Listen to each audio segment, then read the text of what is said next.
Okay.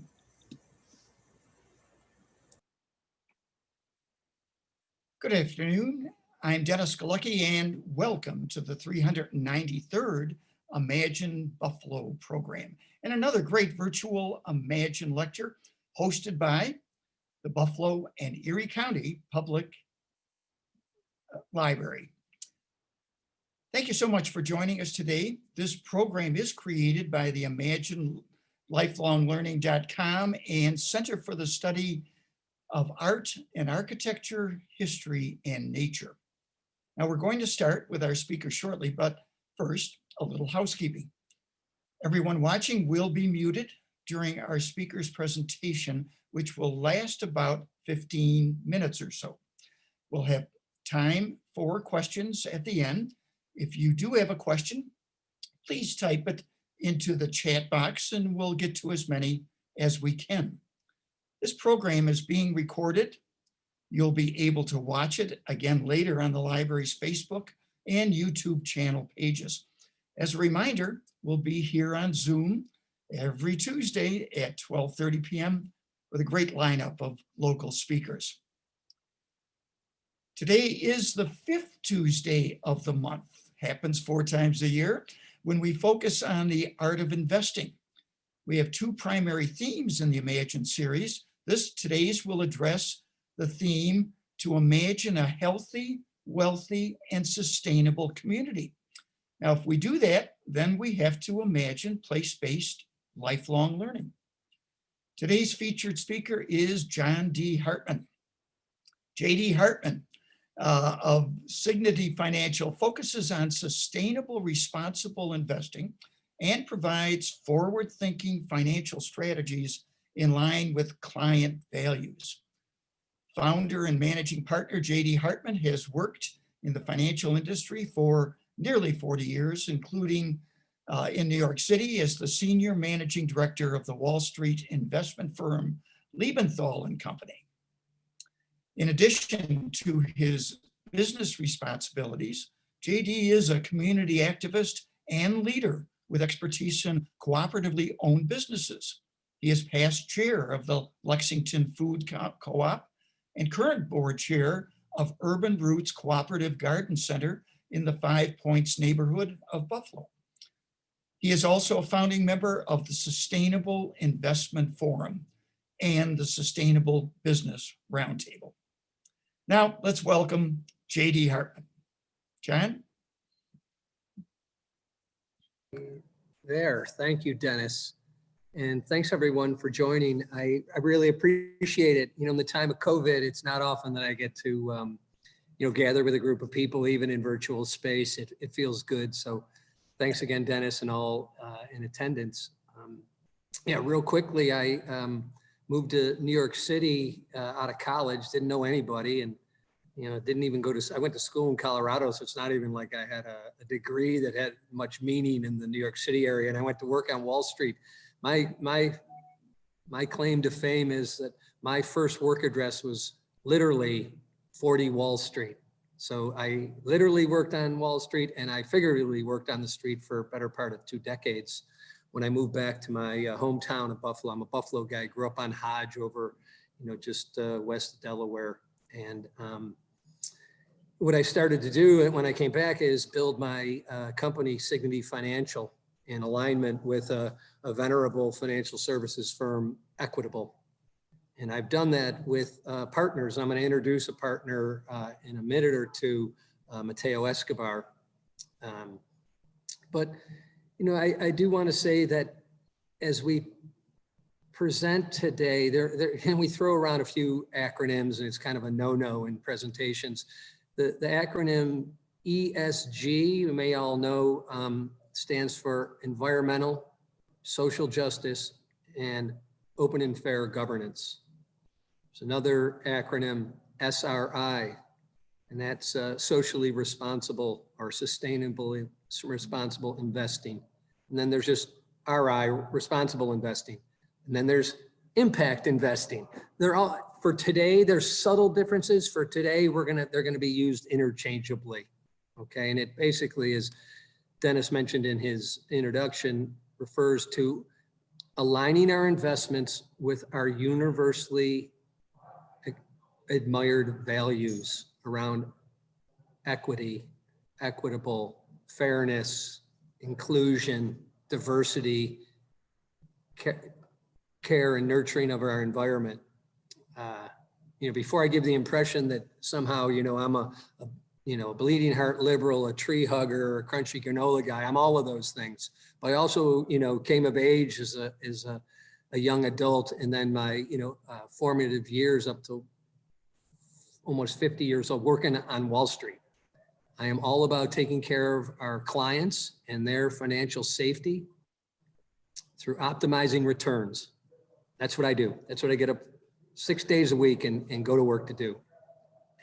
But there's this new age, and it's really a dawning of a new age where now using ESG, these are risk management filters around the environment. Social justice and open governance is upon us. It is. It's here. It's not going away. Mateo is going to show you in his introduction. And I just want to say that Mateo is an extraordinary partner of mine in that he is a past Business First 30 Under 30 recipient. He was also then asked to be a judge for that for the 4 years following his participation. He's the co-founder of the Westside International Soccer League with his wife. He is on the Wilson Foundation Steering Committee for the reimagining of LaSalle Park, or Wilson, the Wilson Centennial Park. I mentioned he's a husband and a father of 3. I am honored to have him here, and he's going to kind of take us through ESG 101. So with that, I hope I gave you a little sense of me, both personally and professionally, and Mateo. And I think you're going to get you'll get a good taste of Mateo in this portion of the presentation. So thanks a ton. Mateo, can you take it away? I can. Thank you. All right. So right now, everybody should be able to see the screen share, and Investing for Impact, just our two mugs on there, but we'll move on from that. So, and I'm seeing a meeting alert to share the video. Can you guys see my screen okay? Yeah, I see sustainable investing is still on the rise. Okay. So yeah, it's a timely topic, as you guys are very, most likely aware, right? There's increasing attention to this, and we're hoping only more increasing attention over the next, next years to come. And just looking back all the way, and you can see, even just in recent years, an explosion of it. But it actually accounts for $1 in $3 under professional management. Now, there's a lot of greenwashing in there. We're very careful to avoid those things, but the attention and the intention to make our investments more sustainable and responsible is just a growing one. So I wanted to start there as really understanding just a little bit about the background. Now, what it is and how we engage in it. So I'm not sure, the familiarity of the room, but really there's 3 major ways in which we can engage with a sustainable, responsible investment approach. Okay. The first one is an exclusionary approach. So this is where we're divesting from things we don't like. Okay. It's what most people think of. I want to get rid of fossil fuels. Maybe they want to get rid of certain weapons. Originally it was based on religious values, tobacco, alcohol, things like that. It just incorporates negative screens. Okay. The second way is integration. So this is when people say mainstream ESG investing, this is mostly what they're talking about. It's traditional portfolio management with extra rigor and engaged ownership around the environment, social justice, and corporate governance. So think of companies like Patagonia, right? They're not reinventing renewable energy. They're not reinventing the wheel on anything in that regard. What they are doing, though, is they're being a responsible company producing outerwear and clothing. So So we look at those companies and we say, hey, what companies are actively reducing their carbon footprint? What companies have better board diversification? And statistically speaking, that leads to better financial returns. So that's when we integrate ESG into the process. It's looking at those things and it's enhancing our financial returns and risk management. But on top of that, it's an active ownership, right? So it's looking at those companies and saying, well, hey, how can we make those companies better? When you own a share of a company, you actually have voting rights and you can actually influence the direction of the company. So when it does come time for the company to maybe make a proposal on, hey, should we increase the CEO pay, or should we have a more diverse board, or should we improve our environmental processes in recycling? All those things are things that you as an owner and investor can impact and participate in. So the third part is what a lot of people think of, and this is impact or just innovation, right? It's literally the things that are disrupting and innovating, right? And because of that, they often have less of a track record. So, right, in order to innovate, you can't do what status quo was a year ago, 10 years ago, 30 years ago, right? So it's inherently newer, inherently less of a track record, but it's important to be forward thinking, right? And this would be investments directly in clean energy or urban sustainability or electric vehicles and so on. So those are really the three ways we engage in it. And a lot of times it's not just, one of those things, right? A lot of times people view this maybe as a spectrum, and that is one way to look at it. But the other way is also, hey, what components, what ways do we want to engage in our investments? What boxes might we want to check? Some of clients only really care about exclusion. Some of them, want mainstream and more mainstream ESG incorporation. And then others also want to include that innovation component. So all three are things that we help our clients with, but hopefully that just gave you a little bit of an overview. Now, what about performance, right? So we talked about, we've told you that it enhances performance, but let's just do a quick comparison. S&P 500, just large companies in the US, like looking at the market, when people talk about the market compared to, what if we took those, again, the US market, but we got rid of some of the worst actors, and at the same time,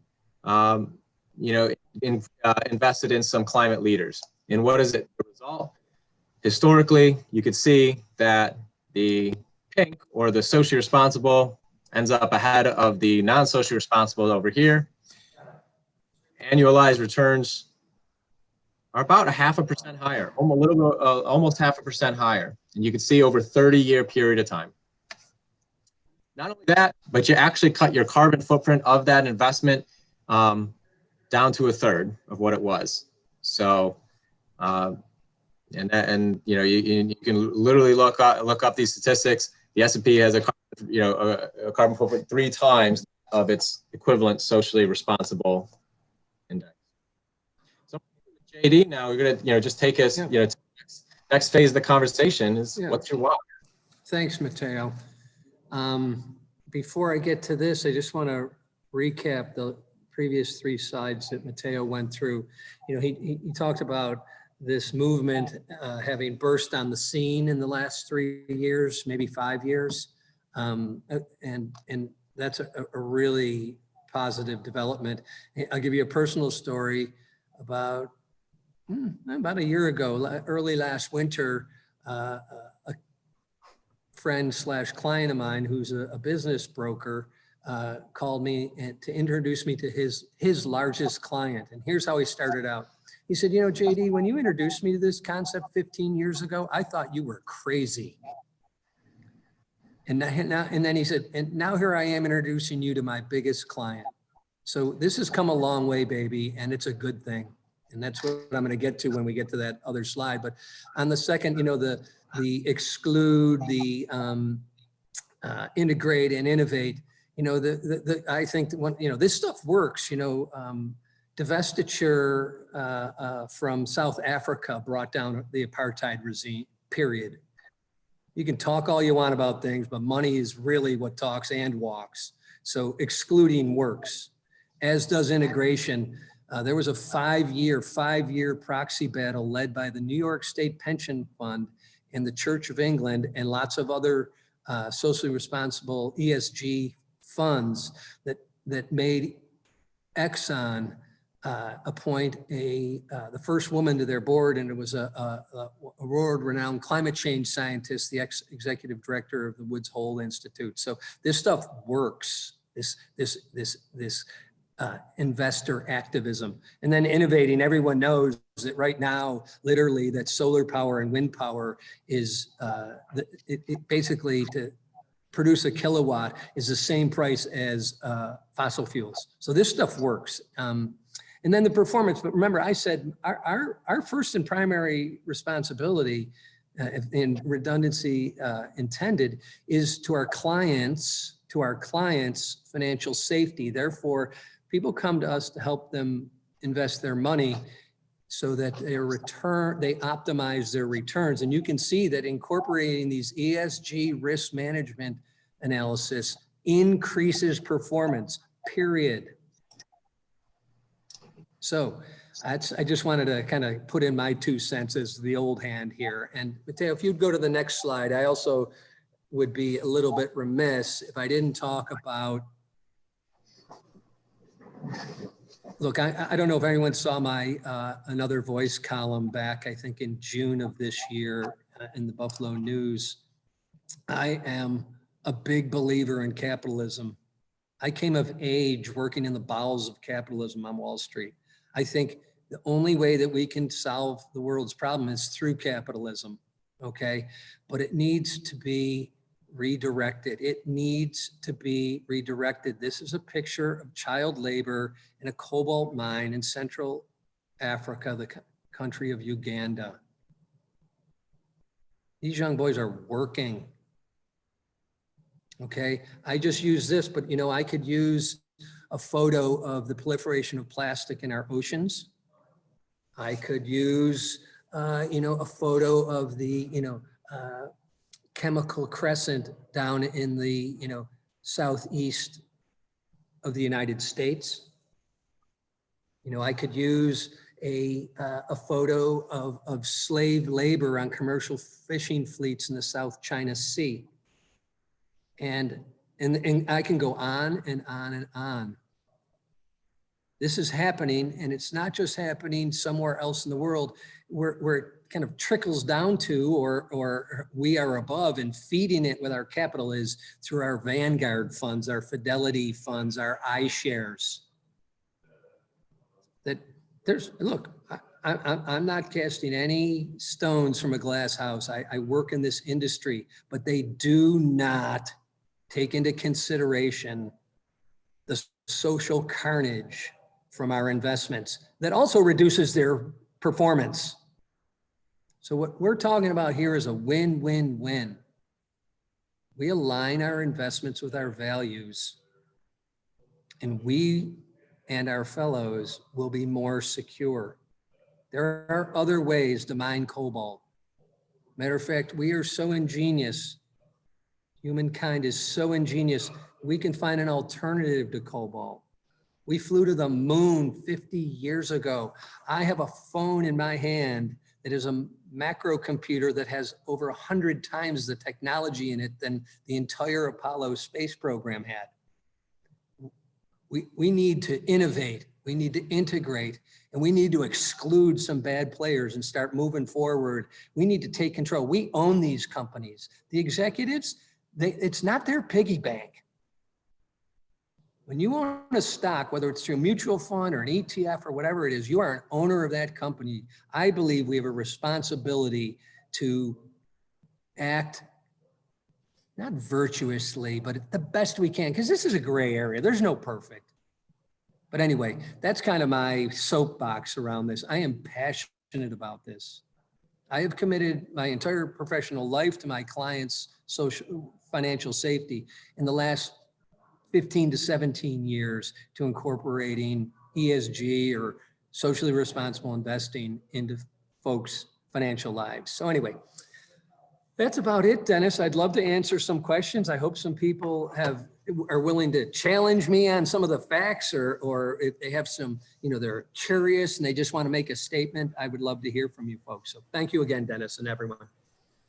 Good, JD. Melissa, do we have any questions from the chat room? Yes, we have a few. Let's hear them. So the first question is from Hal. How does divestment work? If I divest from extractive companies, I must sell my shares in those companies. For me to sell, someone else must buy those shares from me. So what have I achieved by changing ownership? Yeah, that's a challenging one. You're right, because there's always, I mean, there's no market without a buyer for the seller or the seller for the buyer. So you're right there. But what has happened, for example, in the fossil fuel industry, these companies that are actually in the business of extracting and burning fossil fuels, for the last 10 years, they're down almost 4%. When the market is up almost 100%. So when you sell, someone buys it, guess what? If they held it for a year, they lost money. So the cost of capital for the Exxons and the Shells and those companies has gone up. And it's punitive. They're starting to change. they get it. The only thing they understand is money. It doesn't make them bad people. And so anyway, I don't know if that answers your question, but what it does is the price of those stocks have been trending down while the market has been trending up, and it increases their cost of capital. Not for any, really, we're not punishing them. It's just bad business. Their reserves, so their assets in the ground, they have priced at $107 a barrel. That's on their balance sheet. You know what it's trading at right now? 49. It's a bad investment. Forget ESG. Bad investment. Forget my values. JD, Yes. JD, the other dimension of that isn't so much is along with what you said, but it's also the values of the holder. That's really what I hear you trying to link, is to say, we're not changing the world. We're just trying to align our clients, your investors, with what they believe in, and seeing if there's a way to connect that with companies that have similar values. And we're just starting to measure that. ESG ratings, the new phenomena where you get objective and no guarantees. Maybe you'll do better, maybe you'll do worse, but at least you'll sense that your investment, which in effect is how the world works, we make things work by investing in them, is aligned with your values, and you are providing the service of helping create that discussion. That's really at the heart of it, not changing the world, helping change individuals. Yep, I concur 100%. Although I would say it's changing the world too. It is changing the world, but it's primarily because it's our clients, and it's aligning their investments with their values. You're 99% correct in reading my mind, but it's also, I am into changing the world. Well, and changing it one investor at a time. You got it. Yeah, you're right, dude. I'm the kind of guy who takes care of the stop sign at my corner first, There you go. And the other thing are so many not-for-profits. They have money to invest in their, pension plans and whatnot, and to start to aligning their values with the world that we're living in, and this awareness. That's to me the market that I was exploring back in the 1980s. So and retired from. So I have great empathy for what you're doing, and that's the reason you're here speaking today. Next question. Anything else, Melissa? Yes, we have 3 more questions. So first question from Bob. Are there any particular segments within the sustainable or responsible companies that will benefit from the upcoming Biden administration? Yes. The renewable or alternative energy sector will explode. And it's going to be, it's a good thing. The woman that he appointed to one of the top environmental posts is the ex-governor of Michigan. She's been running a think tank at Berkeley, Cal Berkeley. I saw her speak at Canisius College a few years ago. And her whole thing is look, job creation is in the alternative energy sector, not in the, you know, the fossil fuels. It's like investing in buggy whips. You know, like, dude, it's over. It's going to take a while, but it's over. So that's one area. The other area, interesting enough, that's a good question, is the entire sector will benefit because the Obama administration was about to allow ESG investment options into 401ks. Of course, our current administration put the kibosh on that, and already there's a bill percolating in Congress to reintroduce that. So more capital will be flowing to investments, that all investments, whether it's in cars, you know, electric cars or alternative energy sources and that type of thing. Next question from Scott. Should big tech companies without a large carbon footprint, for instance, Facebook or Microsoft, be more evaluated on their social justice and governance efforts, or should all three parts of ESG be evaluated equally? Yeah, that's someone who knows what they're talking about, and I appreciate it. Yeah, because you know, yeah, like Apple, Google, you know, the FANG stocks, the Facebooks and Netflix are doing a great job in the environmental component of ESG analysis. I mean, literally, they're investing heavily in alternative energy, and some of them are already achieving zero carbon footprint, that type of thing. But social, just, you know, the social aspect of it, and even the governance, you know, they're you know, it's still dominated by white males. It just is. I mean, you've read it, and and then you know, the social justice, like, hey, what about their, you know, supply chain? Like Apple doesn't even know, for example, where their screens are being made. Not the screen itself, but the components of the screen over in Southeast Asia. So yes, they need to be heavily scrutinized. Look, big data is in this. You know, Mateo showed you know, 1 out of every $3. There are trillions of dollars invested in it. And big data is there. We subscribe to Sustainalytics, Morningstar. So yes. So S&G is more important in the big tech. Right, and then the last question, kind of pivoting away from this topic, from Catherine. There is a local organic farm that the Lexington Co-op is supporting this week. What else can we do as a community to support this farm? Yeah, you know, it's getting close to, you're getting dear to my heart. I mean, like when I think of the co-op, I'm a sap. It brings tears to my eyes. Do you know that almost 20,000 people in Buffalo own the Lexington Food Co-op? It does over $25 million in sales. 55 cents on every dollar is spent locally. It employs, we never took any government assistance. Look, I was the chair when we went from the small corner store on Lexington and Ashland up and bought that piece of property on a spec and developed the store in Elmwood. And so what can we do? I think, you know what? Shop at the co-op. 55% of your money goes to local growers. That specific farm, I'm not sure which one you're talking about, but if it's out there, the co-op will source it. And here's how powerful it is. We sign purchase orders, so they have money they can go to their bank with and borrow money to plant their crops next year. It is, and the same thing's going on now down, you know, I'm the chair of Urban Roots in the Garden Center. You know, there are over 1,400 of us that own that. So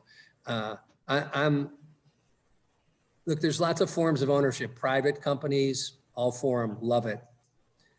And then there's public companies, whether it's Exxon, Apple, or, you know, M&T Bank.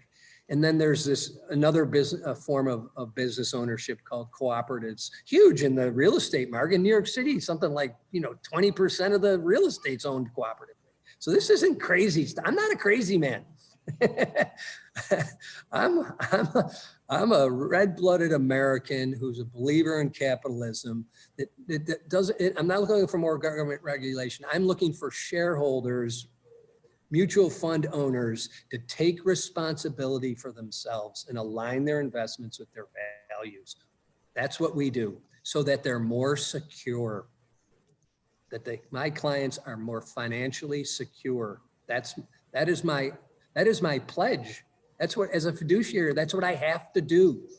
When I get up in the morning, Dennis is right. I'm not thinking about saving the world. I'm thinking about putting my clients' financial safety first and foremost.